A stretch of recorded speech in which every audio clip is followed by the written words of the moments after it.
Yegani yaratquchi Abduri Yarmuhammad Jaloliddin.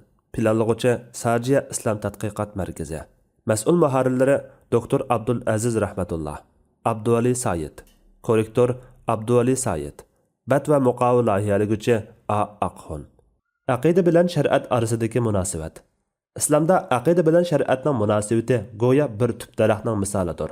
Daraxtning meva berishi uchun yildizining mustahkam bo'lishi shart bo'lganidek, Allohning nazarida amallarning maqbul bo'lishi uchun oldi bilan aqidaning durust bo'lishi shartdir. Aqida daraxtning yildiziga o'xshasa, amal uning mevasi, shariat bo'lsa uning baraxsan shoxlari kabidir. Shariat degan kalima arab tilida yo'l, iqim, bayon, aniq, ro'shan qatorliq ma'nolarga ega.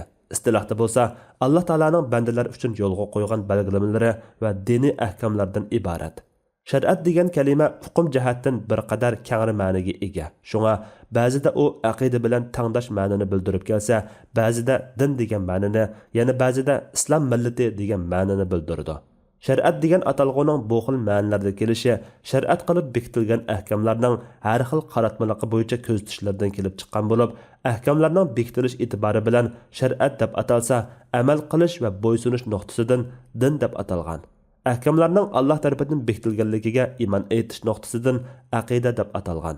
Shariat hukmining ba'zida Alloh taolo yo'lga qo'ygan aqida, ibodat va barliq ahkomlarni ko'rsatadi deb izohlanishidagi sababmi mushudir. Ma'lumki, islom dini aqida va shariatning jog'lanmasidir. Aqida islom dinining ishonish talab qilingan e'tiqod va ilmiy qismini gavdalantirsa, shariat ashu aqidaning talabiga uyg'unlashish va bu talabni bajarga keltirish talab qilingan amaliy qismini gavdalantiradi. Olimlar dinni e'tiqodiy va amaliy qismlari asosida ikki cho'ng turga ayirib, avval qismini usuluddin, keyingisini furuuddin, dinning tarmoq qismi deb atagan. Chunki aytganimizdek dinning ul va asos qismiga aqida qismi vakillik qilsa, aqidadan bixlangan va uning ustiga qurilgan hamda uni markaz qilib ro'yobga chiqqan har bir amal va harakat o'shubu mustahkam uldan bino bo'lgan mevilik daraxtga, ya'ni egisiga manfaat olib keladigan va Alloh tarafidan maqbullikqa yaraydigan amal harakat qismiga vakillik qiladi. Imom Bag'aviy mundoq deydi: Shar'iy bilimlar ikki qism bo'lib, ular ul bilim va shaxchi bilimdan iborat.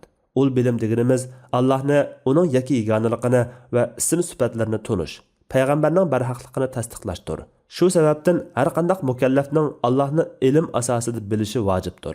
Bu masalada Allohning haqligi haqidagi dalillar ro'shan, faktlar aniq bo'lganlik uchun Allohni taqlid asosida qarg'ularcha bilish kifoya qilmaydi. Shaxchi ilm qismiga kelsak, shaxchi bilim deganimiz dinning shariat ahkomiga aloqador fiqhiy ilmni ko'rsatadi. İmam Safarini Al-Hanbali mundoq deydi: Bilginki, Muhammad alayhissalom ilib kelgan din e'tiqodiy qism va amaliy qism deb ikkiga ayriladi. Aqidaga doir qismlar dinning asosiy va uli deb atalsa, amal va uningga aloqador amaliy qismi dinning shaxchi tarmoq qismi deb ataladi.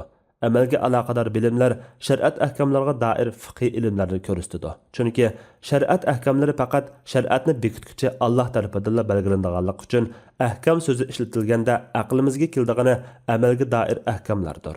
Ammo aqidaga doir bilimlar bo'lsa, tavhid ilmi, Allohning sifatlariga aloqador ilmlar, kalam ilmi va usuluddin ilmi qatorliqlarni ko'rsatadi.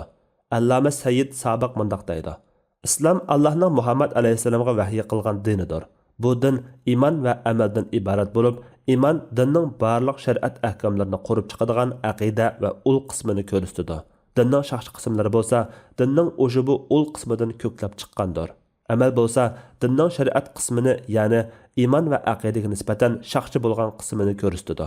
İman va amal, aqida va shariat har ikkilisi bir-biriga xuddi daraxtning meva bilan, natijaning sabab bilan, muqaddimining xulosi bilan zich bog'lanishliqi bo'lganidek bir-biriga chambarchas chetilgandir. Aqida va shariat chegarasini ayirishda olimlar dinning aqidaviy qismini nazariyaviy qism yoki ilmiy qism, amal qismini amaliy qism yoki tatbiqlanma qism deb ayirish va mushu yo'nalishda taqsimlash metodini qo'llangan.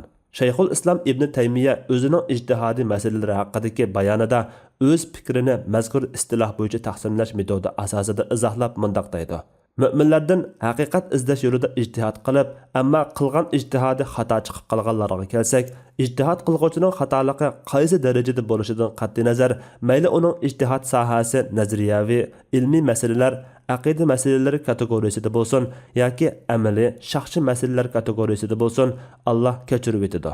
Mana bu sahobalar hamda ko'pchilik islom ummati tutib kelgan yo'ldir. Ko'rilishqa bo'ladiki, olimlar dinning umumiy gavdasini taqsimlab izohlash va tunishtirishda ana shundaq har xil metod va atalg'ularni qo'llanib kelgan. Demak, islomda aqida bilan shariatning munosabati mana mushundaq chambarchas bog'langan. İslam nazaridagi aqida deganlik Allohni yegona deb e'tiqod qilish bilan birga, uning haqiqiy qulchilik qilish kerak bo'lgan zot ekanligiga e'tiqod qilish demakdir. Musulmonning nazarida Allohdan o'zga itoat qilishga, qulchilik qilishga, ibodat qilishga va ko'rsatmalarga amal qilishga tegishli zot bo'lmaydi. Mushog'il asosga qurilgan aqida insonni faqat Allohlar insonlarga amr qilishga, to'sishga, nimaning halol, nimaning harom ekanligini belgilashga, nimaning go'zal, nimaning qabihligini, nimaning yaxshilik, nimaning yomonlik ekanligini bekitishga haqliqdir degan e'tiqodga ega qiladi. Shariat bo'lsa, insonlarning Rabbi bilan o'zlari orasidagi munosabatlarni mustahkamlashi, musulmonning musulmon bilan bo'lgan munosabati, musulmonning g'ayri-musulmon bilan bo'lgan munosabati qatorliqlarni to'g'ri bir taraf qilishi, shuningdek insonning o'zi bilan koinot va tabiat o'rtasidagi munosabatni takomillashtirishi uchun Alloh yo'lga qo'ygan prinsip va qonun-qoidalarni o'z ichiga oladi. Shariat kishilik hayotning barliq taraflarini intizomlashtiruvchi, insonning ish harakati va yurish-turishlarini to'g'ri yetaklab, yer yuzini fitna-fasod besib ketishdan saqlag'uvchi ilohiy intizomdir.